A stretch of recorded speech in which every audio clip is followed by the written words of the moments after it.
Տիկին Մկրտչյան, ինչ ցույց տվեց Գյումրին։ Գյումրին ցույց տվեց, որ Նիկոլի հետ խոսել որևէ պրոցեսների մասին հնարավոր չէ։ Այդ ընտրությունները չեն եղել ազատ, չեն եղել արդար, չեն եղել հավասար։ Այն վարչական ռեսուրսը, շտաբերում չնախատեսված գործունեությունը, որը ընտրական օրենսգրքով նախատեսված չէ, որ շտաբերում պիտի իրականացվի, խոսքը ՔՊԱ-ականների մասին է։ Այն տերորը, որ կազմակերպվել է ոստիկանությամբ եւ բուտաֆորիա հանդիսացած Սարիկի բարեկամով, որը ԱԱԾ-ով ըստ էության կազմակերպում էր այդ ընտրությունները, խոսում է նրա մասին, որ իրենք այդ իշխանությունները, ովքեր պատասխանատվություն են կրում ընտրությունները կազմակերպելու համար,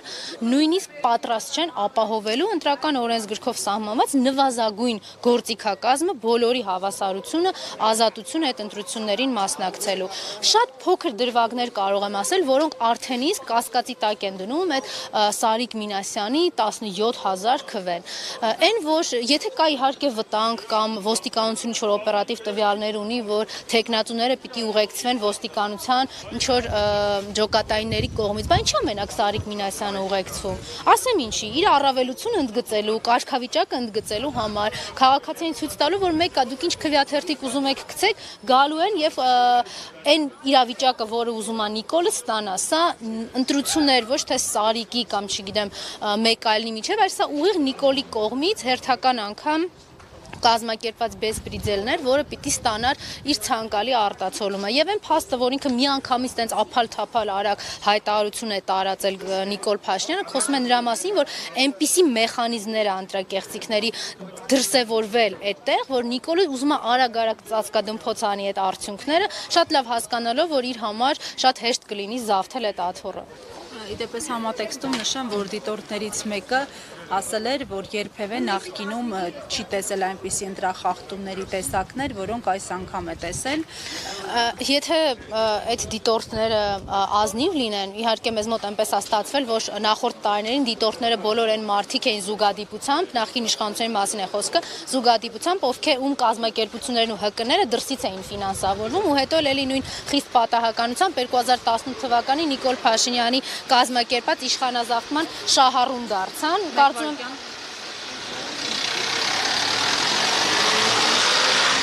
Կարծում դրանց օբյեկտիվության հետ էլ ակնհայտ այն ժամանակ խնդիրներ կար, ինչ վերաբերվում է հիմա,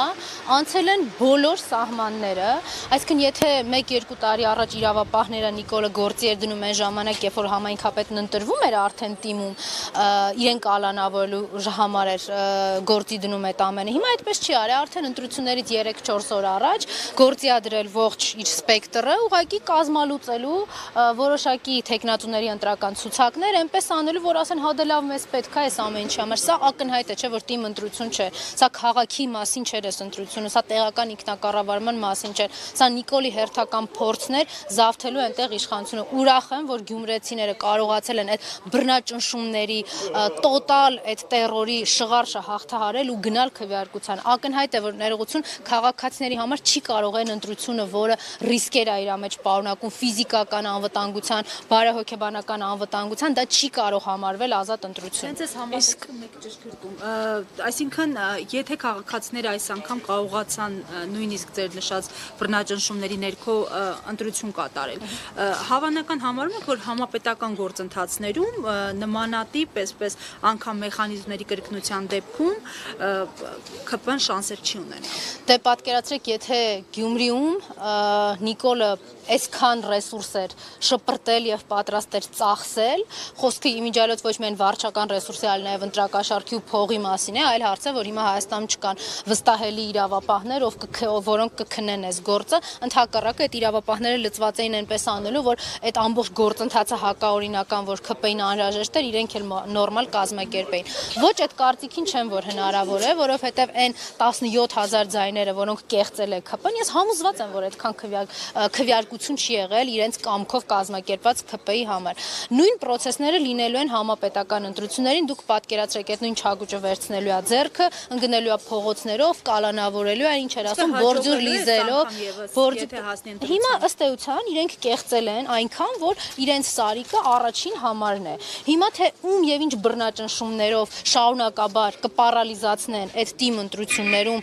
գրանցված արդյունքները արդեն ավականու մանդատների տեսքով քաղաքապետի ընտրության, դա մենք մի անգամ չի որ տեսել ենք։ Տեսել ենք Վանաձորում, տեսել ենք Ալավերդիում կամ ինչ ենք հերագրում նույն Գյումրիում, ինչի է Գյումրիում եղել արտահերտ ընտրություն, որտեղ Նիկոլը որոշել է, որ պիտի մի 10-15 հոգի Բալասանյան դաշինքից մարդիկ, ովքեր դեռ 3 զբաղվում էին քաղաքականությամբ, այն աստիճանի տերորի ենթարկեն, ֆիզիկական անվտանգության սպառնալիքներ հղեն այդ մարդկանց հասցեին, որ ում զանգում են այս մի ամիսը, ոչ ընտրությամբ են հետաքրքրում, ոչ քաղաքականությամբ են զբաղվում։ Այն ժամանակ, երբ որ դեռ 2 տարի առաջ կամ արտահայտություն ունեին քաղաքի իշխանությունը վերցնելու եւ քաղաքային իշխանություն ձևավորելու։ Եթե ոչ ընտրությամբ, ապա ինչպես եք պատկերացնում իշխանափոխությունը։ Ես բազմիցս նշել եմ, որ Նիկոլ Փաշինյանը հեռանալու է բացառիկ հակազդեցության արդյունքում։ Այդ բացառիկ հակազդեցությունը վստահաբար Նիկոլի օրակարգով գնալու մասին չէ։ Դա ինչպես կլինի, ես պատկերացում չունեմ, բայց խնդիրը այն է, որ Նիկոլի առաջարկած օրակարգով ընտրության գնալ, հետո Նիկոլի առաջարկած օրակարգով գնալ պարլամենտ հարց ու պատասխանի։ Այդ ճանապարհը չի վստահաբար ու մենք անցել ենք դա մի անգամ 21 թվականին։ Իսկ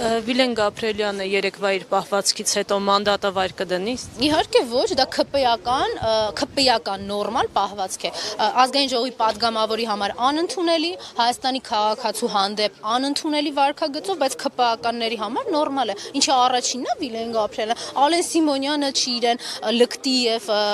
անպարկեշտ պահել, Անդրանիկ Քոչյանը չի լկտի անպարկեշտ պահել, ԿՊ կանայք չեն, որ հարձակվել են ազգային ժողովում կին լրագրողների վրա։ Այսինքն մենք իրենց համար դա նորմալ, իրենց կարծում Նիկոլի իհարկե կարծում եմ հենց Նիկոլի դրված պահանջն է իրենց առաջ, որ ինչքան կարող եք ձեզ այդքան սանձարցակ ու լկտի պահեք, որտեղ մեր իշխանությունը այս ամենաթողությամբ ու մեր ստեղծած բեսպրիդելովա, որ մենք կարողանալու ենք պահել, այլ ճանապարհ չկա։ Շնորհակալություն։